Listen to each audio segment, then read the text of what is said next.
Olá, seja bem-vindo a mais uma aula. Hoje falaremos e continuaremos nosso assunto muito interessante que é a profissão de fé, que é o credo, que é a segunda aula sobre a afirmação creio na Santa Igreja Católica. Bem, se nós vamos professar aqui o credo até chegar nessa parte, creio em Deus Pai Todo-Poderoso, Criador do céu e da terra, e em Jesus Cristo, seu único Filho, nosso Senhor, que foi concebido pelo poder do Espírito Santo, nasceu da Virgem Maria, padeceu sobre Pôncio Pilatos, foi crucificado, morto e sepultado, desceu à mansão dos mortos, ressuscitou o terceiro dia, subiu aos céus, está sentado à direita de Deus Pai Todo-Poderoso, de onde há de vir a julgar os vivos e os mortos. Creio no Espírito Santo, na Santa Igreja Católica. Então a gente está na segunda aula dessa profissão, dessa pequena frase, que é o artigo 9º do credo, que é creio na Santa Igreja Católica. Se nós formos no credo niceno-constantinopolitano, lembrando que é um credo que... Por que ele é mais comprido? Porque na época começou a surgir inúmeras heresias e uma tentativa, então, da igreja ali, dos padres apostólicos, né, da igreja ali nascente por volta do ano 400 e alguma coisa, ou 500, se não me engano, eu sou muito ruim nessas datas, mas lá na cidade de Nicéia, sobre a tolerância do Império de Constantino, né, o imperador Constantino do Império de Roma, imperador de Roma, Império Romano, não imperador de Roma, Roma era a cidade, né, do qual, por exemplo, hoje é a capital da Itália, né, mas naquela época era a capital do Império Romano, por isso se chama Roma. Pois bem, então, naquela época, então, eles fizeram aquele credo niceno-constantinopolitano e você tem vários atributos para tentar podar aquelas heresias ali da época. Esse artigo específico, creio na Santa Igreja Católica, ele é proferido da seguinte maneira nesse credo niceno-constantinopolitano. É o seguinte: creio na Igreja una, santa, católica e apostólica. Una, santa, católica e apostólica. Se você tiver acompanhado a nossa última aula, nós estudamos por que é católica e por que é apostólica. Católica é porque ele é universal, vem católicos, do grego universal. Essa parte que é simbolizada como universal é porque o evangelho, a boa nova de Cristo, não é somente dos judeus, e não, tão quão não é somente dos pagãos, é para todos o mundo. Ide e evangelizai a todos. É isso que Cristo pede. Cristo, por exemplo, aparece para Pedro no seu corpo glorificado e ressuscitado, e ele aparece, né, depois da sua ressurreição para Pedro. Pedro volta a pescar, né, junto com os outros pescadores. Então tem aquela passagem que eles pegam ali 153 grandes peixes, né, pelos méritos de nosso Senhor Jesus Cristo. E aí, tanto que Jesus chega para Pedro, né, uma passagem muito bonita, que Pedro fala: Pedro, tu me amas? Então vaze e apacenta minha ovelha. Né? Quando ele fala apacenta minha ovelha, significa o quê? Significa que é para ele ir e evangelizar a todas as nações. Ok? Todas as nações. No Domingo do Bom Pastor, como nós celebramos ainda na festa da ressurreição, do Cristo ressuscitado, né, na festa de Páscoa, no Domingo do Bom Pastor, Paulo e Barnabé, eles são expulsos de uma cidade, né, de uma região, pelos judeus, né, que convence alguns povos muito ricos ali, um pessoal rico da época, que estava atrapalhando, né, os judeus da época. E aí acontece o seguinte: então eles falam, nós vamos agora não mais falar a doutrina aos judeus, mas aos pagãos. E os pagãos ficaram muito felizes com isso. Né? O que significa isso? Ide evangelizar todas as nações. Esse é o termo católico. Ele não vê raça, ele não vê cor. Ele não tão quão vê poder aquisitivo, e tão quão vê graus de santidade ou graus de pecado. É para todos. Isso é o termo católico. O termo se ela é una, santa, católica e apostólica. Apostólica porque nós derivamos da tradição da sucessão apostólica. Temos Pedro como o apóstolo mor, que é o Papa, o sumo pontífice primeiro. Nós temos apóstolos, esses apóstolos eles ordenam outros apóstolos, né, que depois vai chegar na ordenação dos nossos bispos, né? E os nossos bispos, né, eles ordenam padres, né? Então querendo ou não, todo padre é um sucessor indireto dos apóstolos, mas todo bispo é um sucessor direto dos apóstolos, ok? Daí vem então, por isso que ela é apostólica. Agora, por que ela é una? Vamos dar uma olhada então, afinal, por que a igreja então ela é una?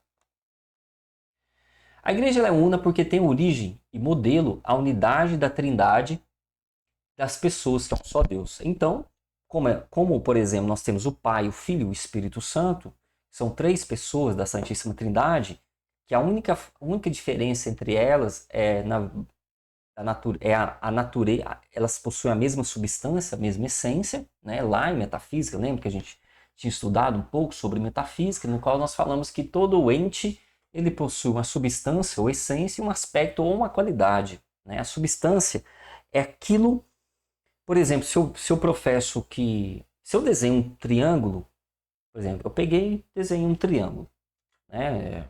Só para a gente revisar aqui um pouquinho de algumas aulas de metafísica. Eu estou sem uma folha aqui no momento, mas, por exemplo, se eu desenho um triângulo com carvão, meio torto, ainda é um triângulo, correto?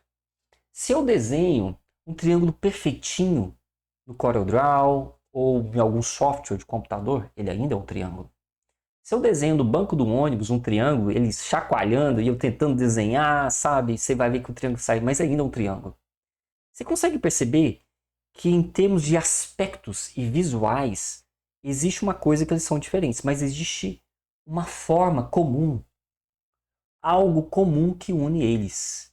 Isso que une eles, que ainda os fazem triângulos, mesmo eles sendo de formas diferentes ou cor diferentes, nós damos o nome de substância ou essência, ok? É isso. Então, o Espírito Santo, Jesus Cristo e Deus possuem a mesma essência, né? É por isso que no Credo Niceno-Constantinopolitano nós professamos: creio em Jesus Cristo, Filho unigênito de Deus Pai, co-substancial ao Pai. Lembra? Tinha essa palavrinha, co-substancial? Co-substancial possui a mesma substância, a mesma essência do Pai. Ele não é menos, ele não é mais, ele é igual, possui a mesma substância. Mas o que difere entre eles? A forma de relação entre eles, entre as pessoas. Apenas isso. Então a primeira, segunda, terceira pessoa, eles se relacionam de modo perfeito. Essa relação intertrinitária perfeita é que faz essa união perfeita entre eles, fazendo ele uno. E como tudo na igreja nasce dessa Santíssima Trindade, ela reverbera toda a sua graça, tudo isso por meio da igreja visível, né? A igreja ainda militante, padecente e triunfante, que nós vamos estudar ainda hoje. Então tudo isso é o motivo de por que ela é una, né? Na Santíssima Trindade. Segunda coisa, por que ela é una? Porque tem Cristo como fundador. E Cristo restabelece a unidade de todos os povos em um só Deus. Ele é o leão das 12 tribos, né? Das 12 tribos.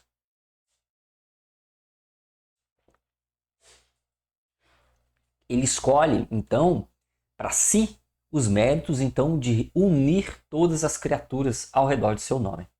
Terceira coisa, porque tem como alma o Espírito Santo. O que une eu, você? O que une um agostiniano? Agora, por exemplo, nosso Papa Leão XIV, ele é agostiniano. O que une um franciscano? O que une um padre diocesano? O que une uma carmelita? Ou o que une um cristão? Ou até o que une um pecador convertido? O que une? O Espírito Santo. Ele passa por todas as coisas e renova todas as coisas, fazendo tudo uma unidade em uma só fé. Aí vem um negócio que eu queria falar com vocês, que é o seguinte, ó. Porque tem como Espírito Santo uma só alma que une todos os fiéis na comunhão. Olha essa palavra aqui, ó. Eu vou até grifar ela aqui para vocês. Comunhão. Essa palavra, ela deriva do latim e ela significa comum, união, ou em outros termos, união comum. Ora, tudo que é unido por meio, para você fazer uma categoria unitiva, você tem que falar, vou reunir aqui, por exemplo, eu tenho várias canetas, certo? De várias cores aqui, ok? Eu posso uni-las, essas canetas. Olha, eu estou unindo em relação a cores. Você pode observar que aqui eu tenho canetas azuis, certo? Muito bem. Essa categoria azul foi o motivo de eu uni-las nessas categorias, certo? Muito bem. A mesma coisa acontece com os católicos, com a fé. A fé é uma só. Por exemplo, nós estamos estudando ela, que é o credo apostólico, né? É ele que reúne toda a fé.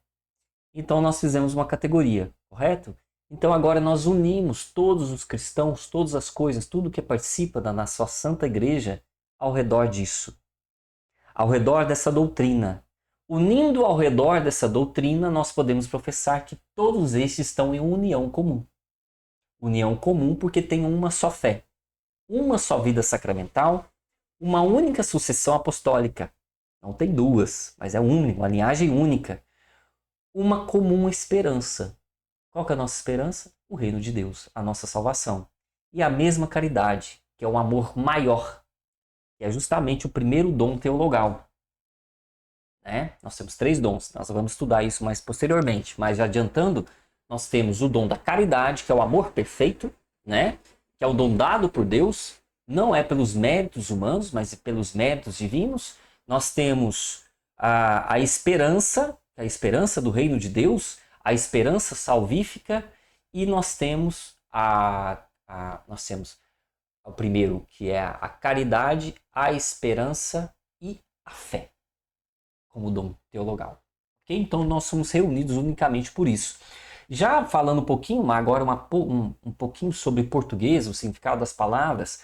Então, se comunhão é união comum sobre o mesmo aspecto, o prefixo ex, no latim, que é do que derivou o português, né?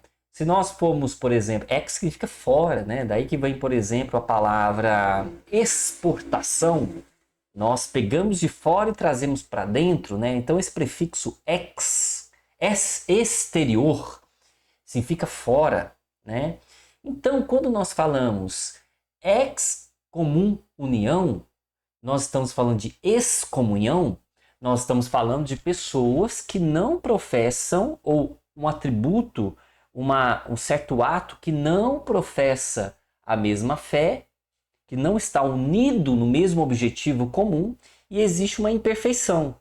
Essa imperfeição faz a pessoa ficar parcialmente em graus de exterioridade do processo salvífico, né? Por exemplo, as pessoas que abominam a Deus e praticam pecados que ferem diretamente a Deus, elas estão vivendo de modo totalmente imperfeito e separados do mistério salvífico, né?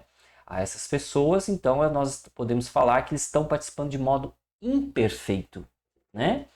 Há algumas pessoas, por exemplo, pecados gravíssimos, a igreja ela professa uma sentença chamada excomunhão exalátria.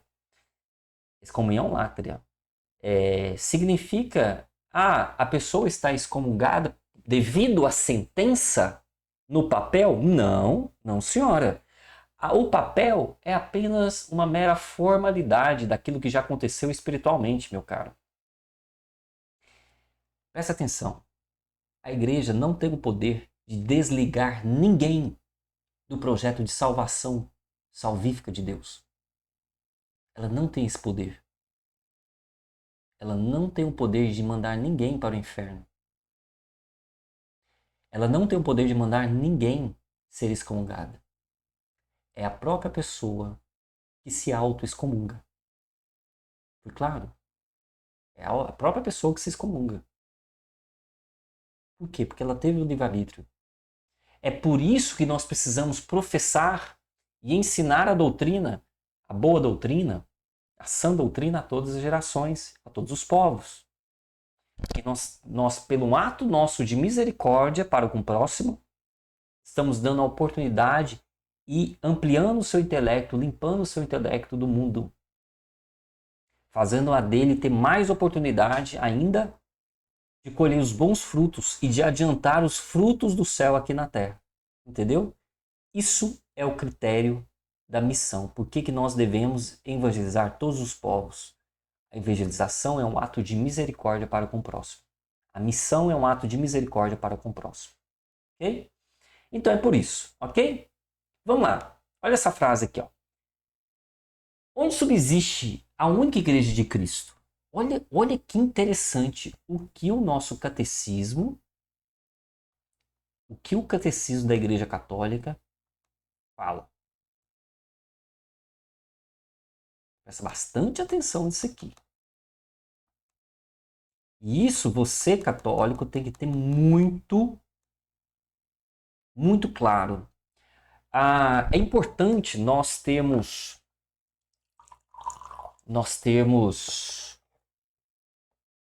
aí é uma questão um pouco mais polêmica, mas é uma questão interessante nós abordarmos aqui, antes de entrar nisso, sobre um problema chamado ecumenismo. Né? O ecumenismo real, de acordo com a sã doutrina da igreja, não é eu aceitar que todas as religiões levam a Deus. Ok? O ecumenismo é o diálogo para apresentar a verdadeira doutrina para outras religiões, porque o único modo de salvação perfeito que existe na face da terra é a Igreja Católica, una, santa, católica e apostólica. É por isso que fora da Igreja Católica existe uma frase que parece muito dura, mas é aquilo que está escrito em negrito aqui na sua tela. Só por meio da Igreja Católica, só por meio dela, se pode obter toda a plenitude dos meios de salvação. Plenitude, o que significa plenitude? De modo perfeito, os meios de salvação. Nossos irmãos protestantes, é isso? Qual que é a visão oficial da Igreja Católica que tem que ser a visão oficial de você? Você católico, você nunca irá apontar o dedo para um protestante. Nós católicos não apontamos dedos para protestantes. Por quê? Nós temos que ter um coração misericordioso, professar a nossa fé, ensinar a nossa fé a eles, para que eles consigam perceber que nós temos todos os meios de salvação de maneira plena. E assim, para fazer com que eles, por exemplo, a partir do momento que eles professam a fé, trazer eles para cá, ou mesmo convertê-los de modo mais perfeito, eles consigam vivenciar o projeto salvífico de Deus. O protestantismo, como nós advimos, né, na nossa última aula, a Igreja Católica é baseada em 3 pilares. A tradição apostólica, transmitida oralmente, né, e agora já está tudo escrito nessa tradição. O magistério, que é a igreja reunida, os apóstolos reunidos, e as Sagradas Escrituras, que foram definidos pelo magistério e que adviram da tradição. Né? Lembrando que o protestantismo, o cisma protestante, né? Nós temos o cisma protestante de Lutero, de Calvino, né? Ele rompe com a tradição, ele não aceita a tradição, e ele tão quão aceita o magistério. Ok? Só que olha que problema, se eu rejeito a tradição, eu rejeito toda a liturgia, todo o rito litúrgico. Se eu rejeito o magistério, eu rejeito anos e anos de profundo estudo sobre questões e temas muito específicos sobre a doutrina. Okay? E aí, se tem apenas a Bíblia, quem vai interpretá-la? Porque já não tem mais o magistério. Já não tem mais a tradição para guiar. É por isso que no protestantismo você tem inúmeras denominações, porque cada uma interpreta de um jeito. Daí vem, né, o termo em latim sola scriptura, somente a escritura é o que vale, mas acaba sendo, dentro daquela vertente protestante, somente a minha forma de interpretação. Né? Assim como professa o professor Eduardo Faria, né, que era um ex-protestante, pastor presbiteriano, e que converteu ao catolicismo. Né? Pois bem, a única igreja de Cristo subsiste é a igreja católica, governada pelo sucessor de Pedro. Aí lembramos, né, na nossa última aula, se você for estudar, né, os sucessores apostólicos, né, os sucessores de Pedro, você vai ver lá depois de Pedro, se não me engano, Pedro morre, aí depois entra Clemente, aí depois tem Lino, Evaristo, e aí vai até chegar no Papa Leão XIV, Leão de hoje, né? Nosso Papa emérito agora, né? Nosso Papa Leão XIV, aliás. Emérito não, emérito é o Bento XVI. Mas deu para entender? Então nós temos essa sucessão petrina, ok? E pelos bispos em comunhão com Pedro. Só por meio da Igreja Católica se pode obter toda a plenitude dos meios de salvação. Aí que vem uma coisa interessante. É só na Igreja Católica que tem de modo perfeito todos os sacramentos, os 7 sacramentos. O único sacramento que eu posso lhe falar, que é de modo perfeito também em algumas igrejas protestantes, é o batismo. Porque para batizar, a única coisa que participa de modo que necessita, qualquer um pode batizar outra pessoa, tá? Não é somente o diácono ou o padre. Ok? Muito importante isso. E que se batizo, eu te batizo em nome do Pai, do Filho e do Espírito Santo. Mas é interessante. Olha para você ver que coisa interessante. O dogma da Santíssima Trindade, ele não está na Bíblia. Ele advém da tradição e principalmente do magistério da Igreja Católica. Muitas vertentes protestantes acreditam no dogma da Santíssima Trindade. Entende como que é difícil? Porque se for realmente ficar somente com as Escrituras, é um pouco difícil. Você tem que ter chaves hermenêuticas, que é chaves de interpretação históricas da Bíblia, e que derivam então da tradição e do magistério. Não é? Muito bem, vamos lá. Então, só por meio dela se pode obter toda a plenitude dos meios de salvação. Pois, aí vem um porquê. Pois confiou todos os bens da nova aliança ao único colégio apostólico. Colégio apostólico é o colégio dos bispos, tá? Hoje. Cuja cabeça é Pedro, cuja cabeça é o Papa. Aí que vem, ó. Olha para você ver como que a Igreja Católica trata com profundo respeito e misericórdia nossos irmãos separados. Como considerar os cristãos não católicos? Como considerar os cristãos não católicos? Nas igrejas e comunidades eclesiais que se desligaram da plena comunhão da Igreja Católica,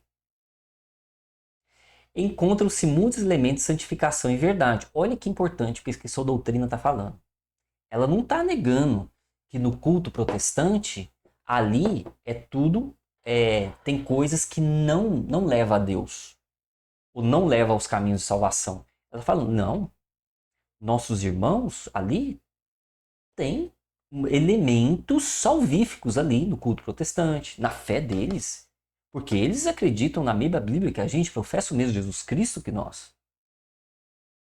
Aí agora vem um porém. Ó, nas igrejas e comunidades eclesiais que se desligaram da plena comunhão da Igreja Católica, encontram-se muitos elementos de santificação e de verdade. Ok? Todos esses bens provêm de Cristo e conduzem para a unidade católica. Os membros dessa igreja e comunidades são incorporados em Cristo pelo batismo. Por isso, eles têm o batismo. Eu te batizo em nome do Pai, do Filho e do Espírito Santo. A partir do momento que eles são batizados, eles são filhos de Deus, como nós. Por isso, nós reconhecemos-nos como irmãos. Irmãos de fé. Mas eles vivem de modo imperfeito a fé. Ok? E aí, eu gostaria de ler um pequeno trecho do Catecismo da Igreja Católica especificamente sobre esses irmãos separados na fé. Só um minutinho. Eu vou ler um trecho que é basicamente do seu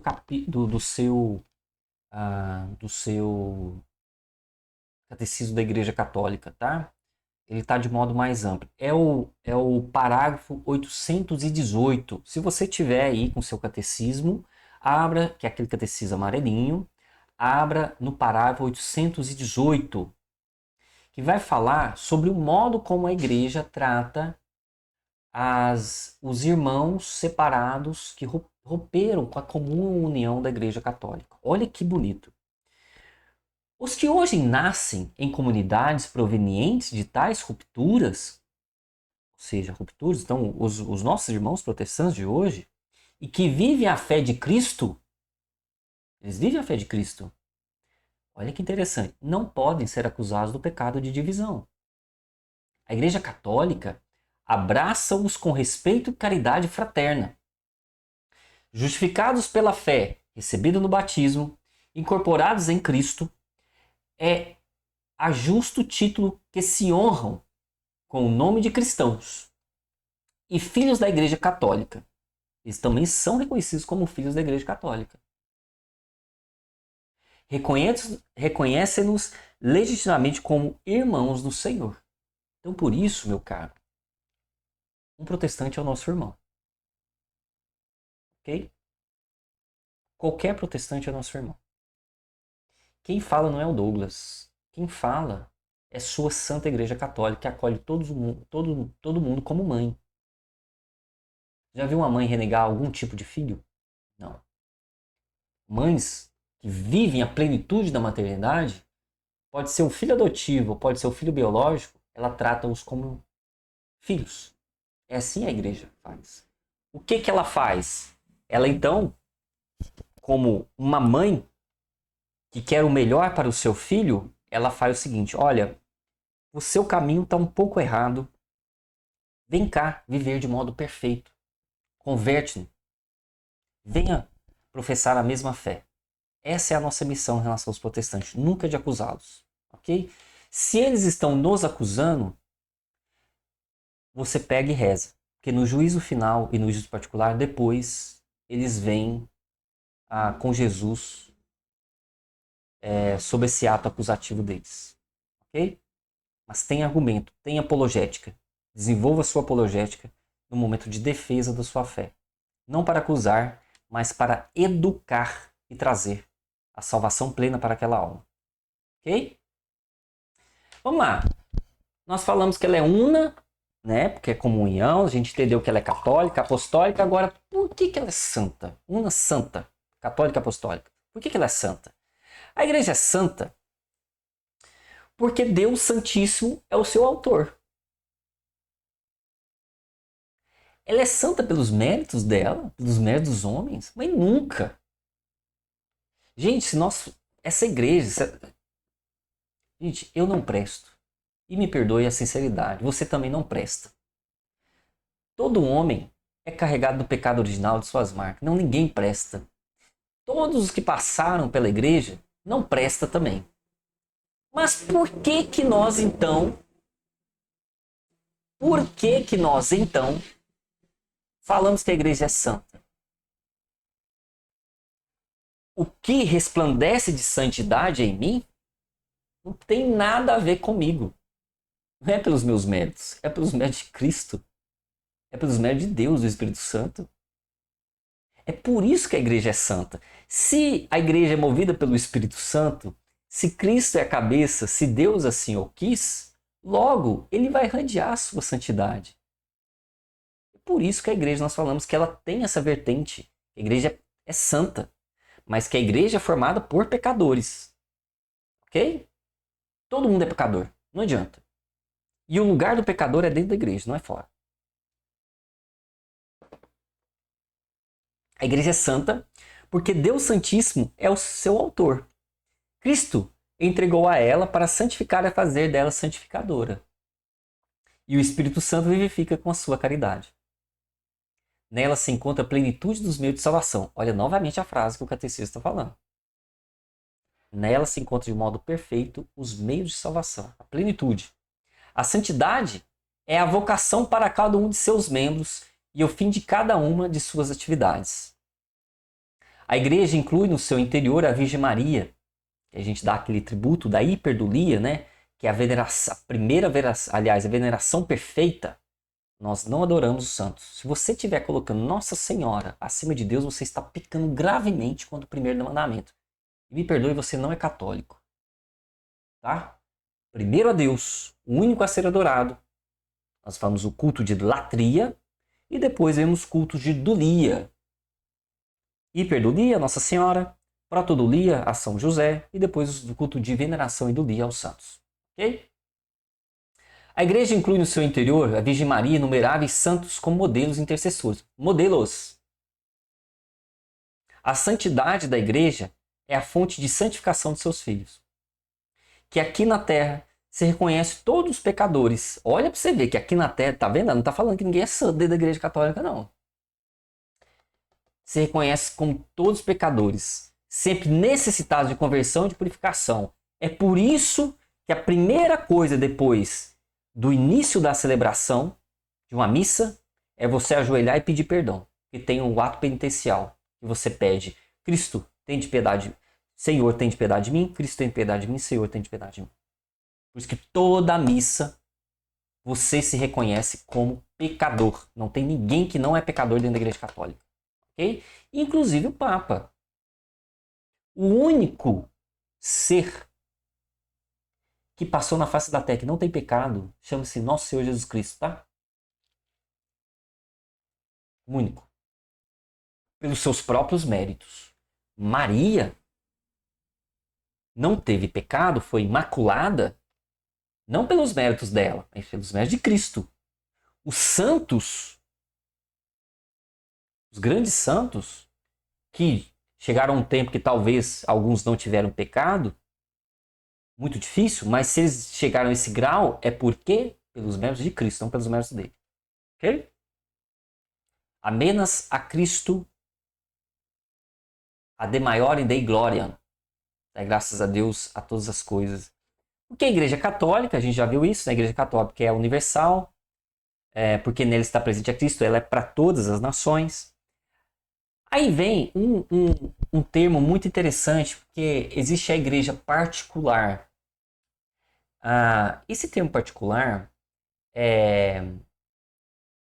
A gente está falando assim da diocese, da paróquia, isso é a igreja familiar, né?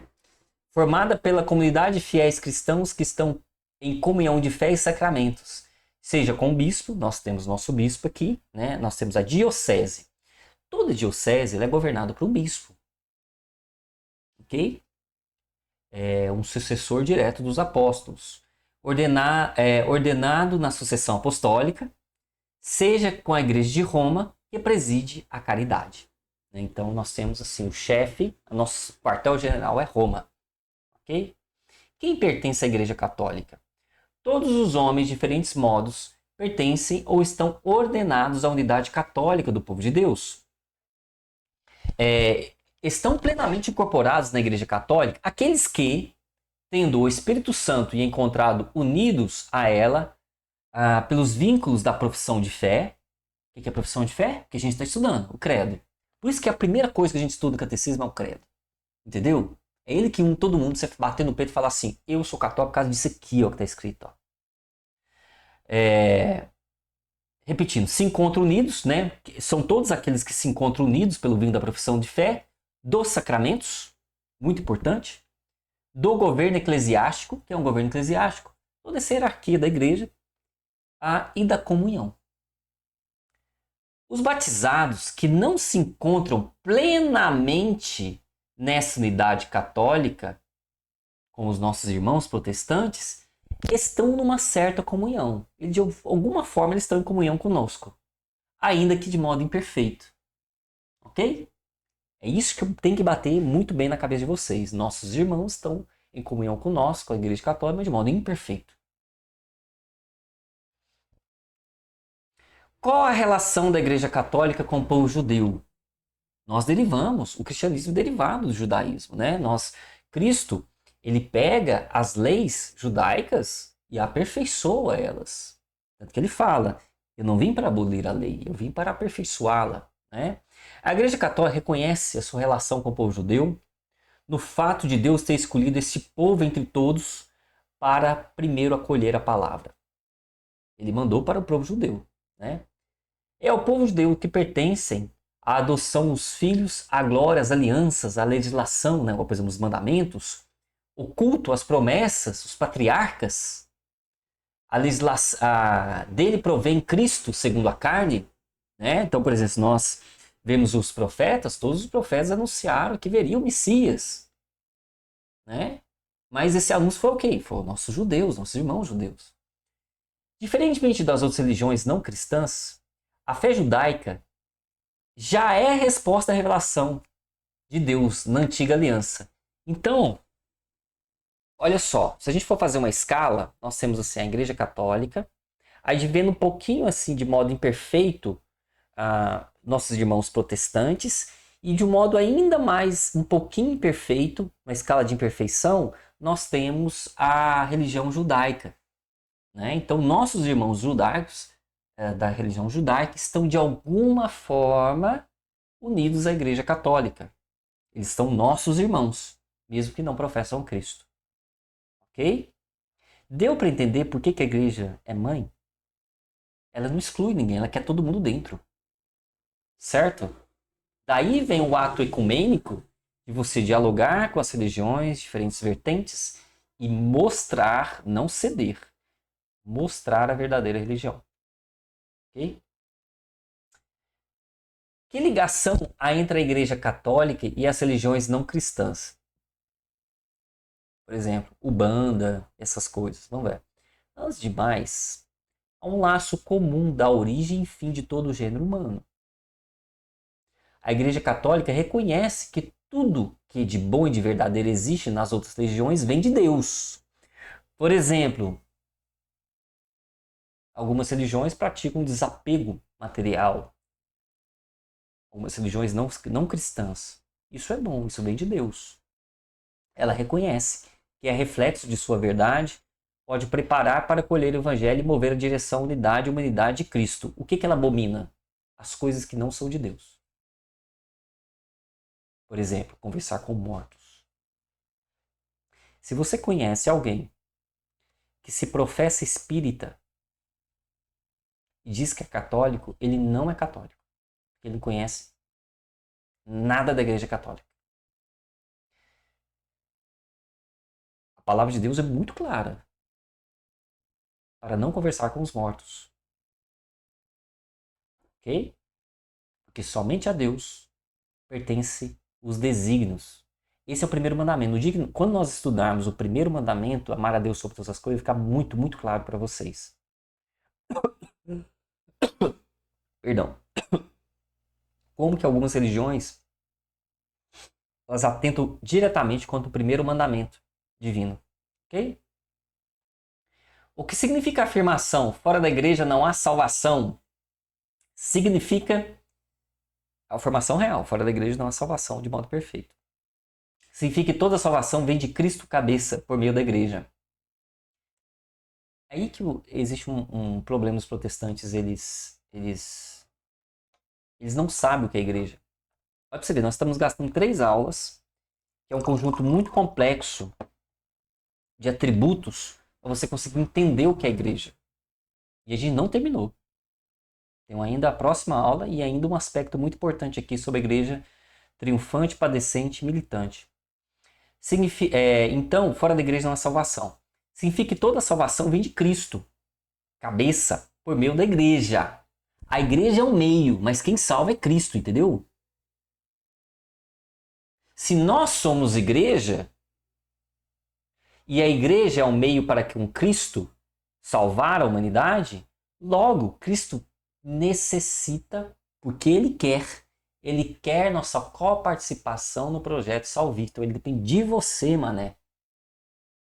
Ele depende de você. Entende? Ele depende de você.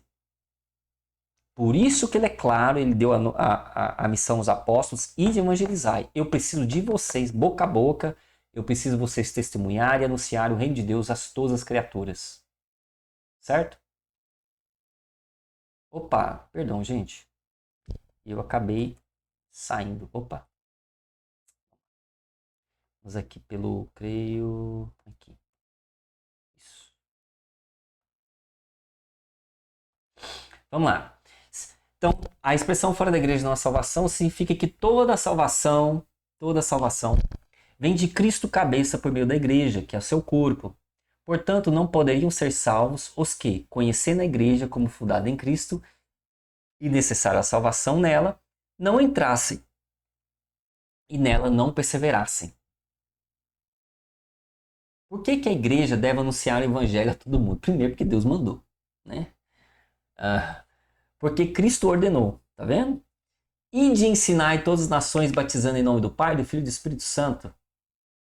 Este mandato missionário do Senhor tem sua fonte no amor eterno de Deus, que envia o seu Filho e o seu Espírito, porque quer todos os homens sejam salvos e cheguem ao conhecimento da verdade. Assim Paulo falou a carta aos Timóteos. Ok? Como que a igreja então é missionária? Missionária vem da palavra missão, tá, gente? Missão é quando você tem um objetivo e sai, né? Guiadas pelo Espírito Santo, a igreja continua no curso da história a missão do próprio Cristo. Os cristãos, portanto, devem anunciar a todos a boa nova trazidas por Cristo, seguindo o seu caminho, dispostos também ao sacrifício de si mesmos até o martírio.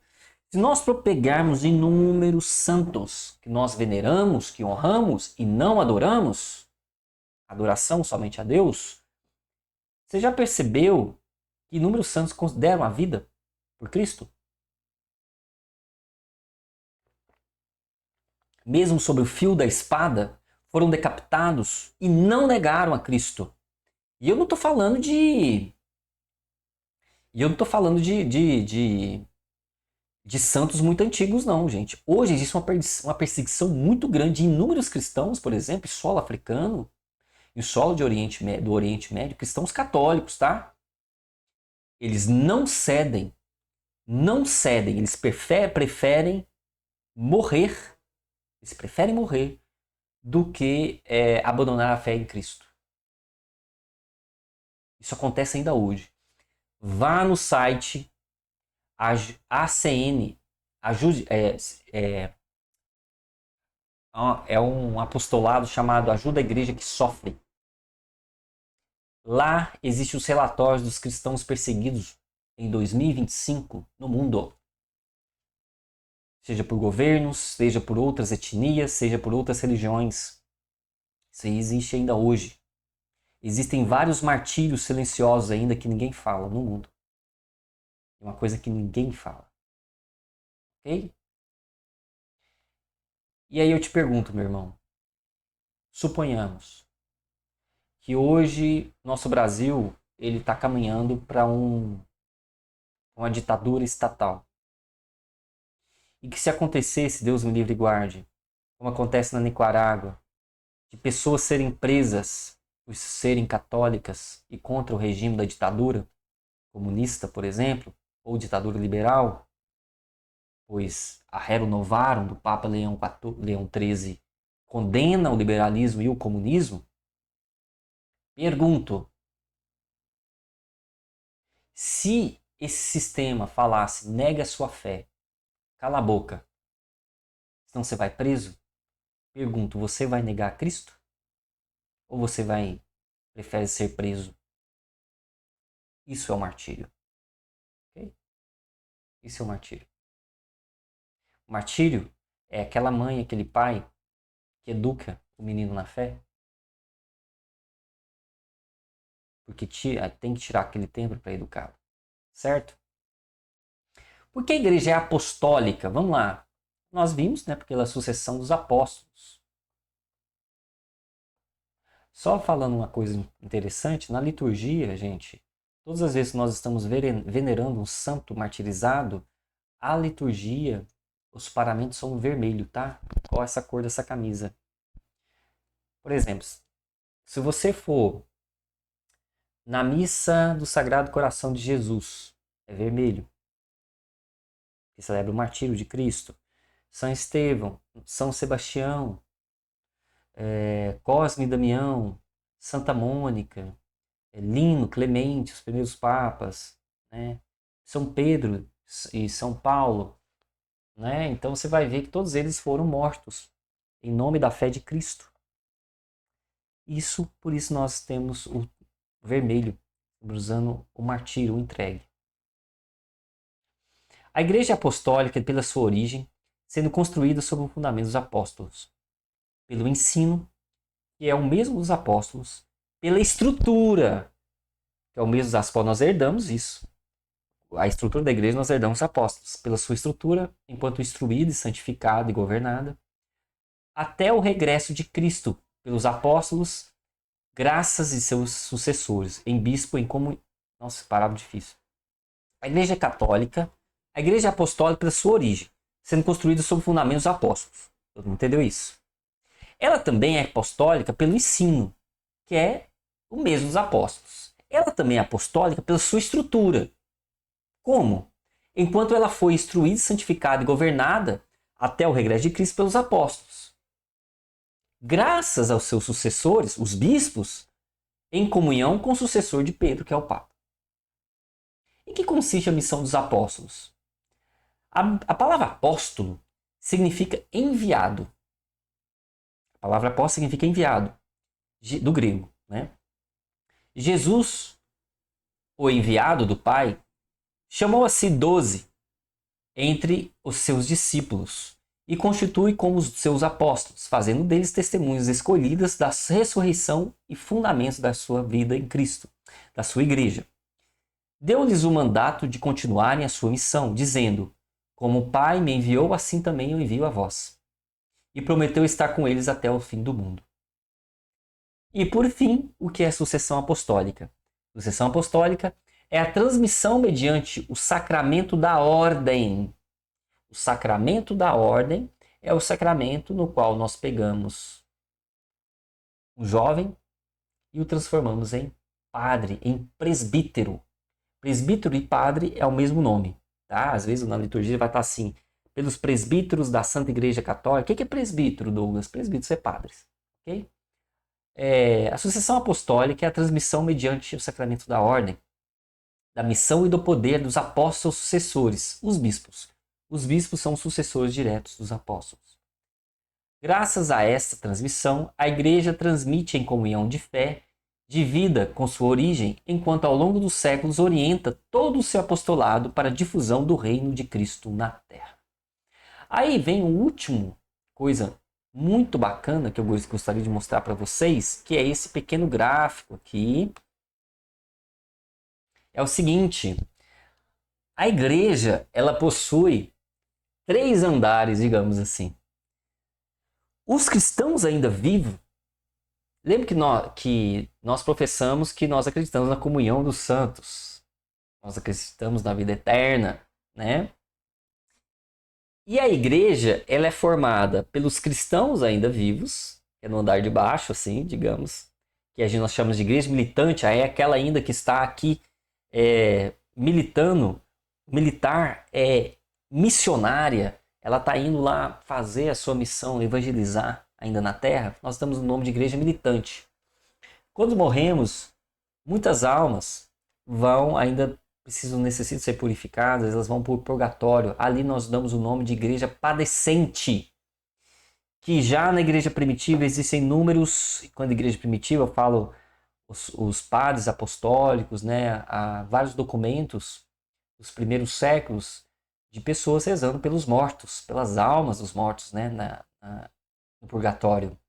E por fim, nós damos o nome de igreja padecente. Nós temos a igreja triunfante, que é aquela igreja do céu, que é onde que todo mundo quer ir.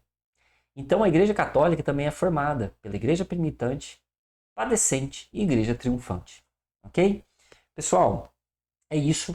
É o que nós temos para agora, nessa segunda aula sobre creio na Santa Igreja Católica, né? Na Igreja Católica, na Santa Igreja, una Santa Católica e Apostólica. Ok? É isso. Um abraço a todos vocês.